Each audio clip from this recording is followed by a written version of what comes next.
Okay, some of the topics where we might be required to provide further information is certainly medical related topics or issues. Now, when you get to certain stages in the recruitment process, they'll ask for information.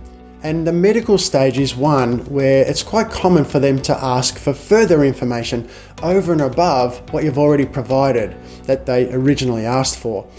Now, there's also the consideration where you might voluntarily disclose more information than they've initially asked for. And we'll talk about that in a moment. Now, the other one is mental health issues. Again, they might provide or ask you to provide information around your mental health issues. They might ask for a letter from someone or a report or any kind of information that's going to help them make an informed decision. So don't be afraid of providing the information if they didn't ask for it. The alternative is no thanks, but we're not interested, and cancel your application. So the fact that they're after more information shows they want to understand the full story before they make a decision. So be prepared to find and then provide this extra information. Now, around criminal offending, with this one you might find they'll ask you to please explain. Want you to have to eat a bit of humble pie, maybe during a selection panel interview or a psychological interview, about this criminal offending, which can be uncomfortable, but you're probably providing it verbally, and just be open and honest when you provide that response. Traffic offending is the same. I see you've got a couple of speeding fines here, and then give you a bit of a grilling about that. Be prepared to provide information around those particular issues. Now, just a little extra one about traffic offending. In some states and territories, when you ask for a traffic history report on yourself, by default, they might provide the last 5 years and hand that over. Now, in some states and territories, there could be offending that happened prior to that is not on that report. So one of the things that I encourage applicants to do is to get the full report so that you disclose everything and you don't miss something. And we'll discuss why that's so important in a moment. But be sure that what you've got is your full traffic history and ask them that. Okay, because that's caught a couple of applicants out. And when that happens, it can come across as you're being a little bit evasive about the full history. You've provided these 4 offences, but what about those other 3 that you had no idea about because it's 20 years ago and you've completely forgotten? Which is why you go in to get the report in the first place. But be careful about that because it's caused a couple of applicants to come unstuck. All right, now, in regards to these topics here, I know that applicants get concerned about providing too much information when they're worried that it's going to affect their application. There's very few things that will automatically cancel you from the application, never can apply again. Very few things.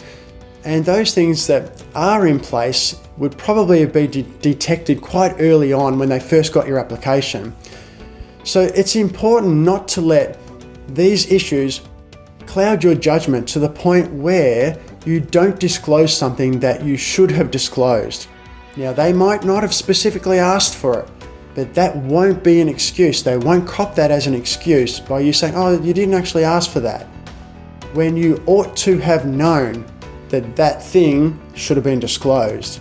Okay, it's common sense, it's maturity, it's showing good character, and most importantly, integrity, by showing or disclosing something that you understand, look, I should probably disclose this. If you don't, they may very well take that as a deliberate act that shows a really poor level of integrity. And if they do believe that, your application's toast. Don't ever bother applying again. So don't fall into that trap. Don't risk that by not disclosing something that probably won't affect your application anyway. But you've got to be prepared to provide all of the information about it so they can make that assessment. It's really important. Really, really important. Don't end up with your application flushed down the toilet for something that was totally unnecessary. Provide honest, truthful, and full information when it's required, and even if it's not required, but where you know it should be provided. Okay, now let's go on and finish this little section off with what's called a voluntary disclosure. Now, some states and territories have a voluntary disclosure form. Have a look on the website of the state or territory you're applying for.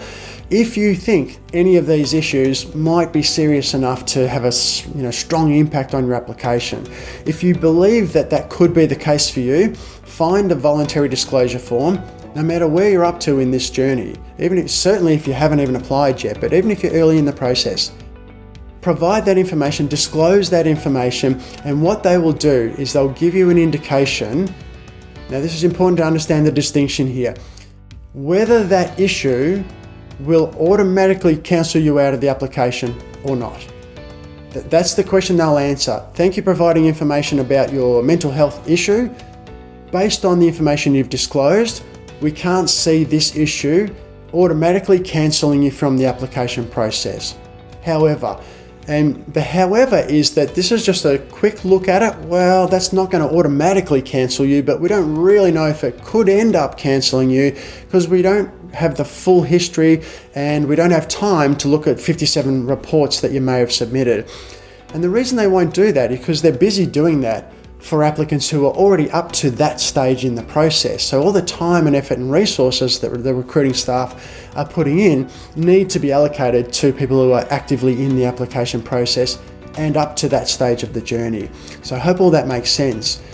Unfortunately, what can happen from time to time, it's not that common, but it can happen, is that you disclose something. They say, sure, come on in. You spend 6 months or 12 months going through a long process. You get to the stage that's relevant for the thing that you disclosed. Now they will treat that with all of their love and attention, and they may come back and ask for more information. Maybe at that point in time, they reach a decision where the thing that you've disclosed is actually a bit of a problem and they want you to go away, come back in 12 months' time, and at that point we'll reassess the situation in your application. Unfortunately, that can happen. It does happen from time to time, but it's not really common. So back to my original point. Don't not disclose something because you think that could happen. Having to wait 12 months or 6 months or, hey, go off and get a report, bring it back to us in 3 months' time and we'll look at it again. That's a pretty good outcome compared to application in the bin because you didn't disclose something that you should have disclosed. Okay? Any integrity issues, it's all over. So be careful not to fall into that trap. All right, so there's some information there, or some topics where you might be expected to provide some information or disclose further information that they may not have originally asked for. Make sure that you're honest, truthful, and completely open and transparent about it, and provide everything and more that you think they might need.